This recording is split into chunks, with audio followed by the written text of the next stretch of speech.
Hello साथीहरू, जय नेपाल। म एउटा के जानकारी दिन चाहन्छु भने अबको चुनाव नजदिकै आइरहेछ।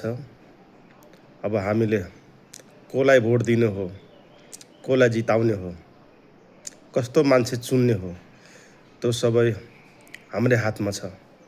हामीले राम्रो मान्छे चुन्यो भने हाम्रो गाउँघरको पालीनन्दनको विकास हुन्छ।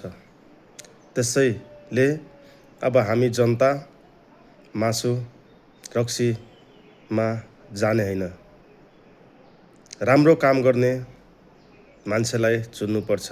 जो राम्रो काम गर्छ उसैलाई भोट दिएर जिताउनुपर्छ। किनभने अबको विकास गर्नु नै सबभन्दा महत्त्वपूर्ण भूमिका हो। पहिला त सोझा जनतालाई जतातिर गयो त्यतातिर खुवाइ पियाइ गराइयो अनि भोट तान्यो। अब त्यस्तो स्थिति नदोहोरियोस्, जनता सचेत रहनुहोस् र जो राम्रो काम गर्छ, हाम्रो विकास गर्छ त्यसैलाई भोट दिनुहोस्। सबैमा अनुरोध छ। धन्यवाद। जय नेपाल।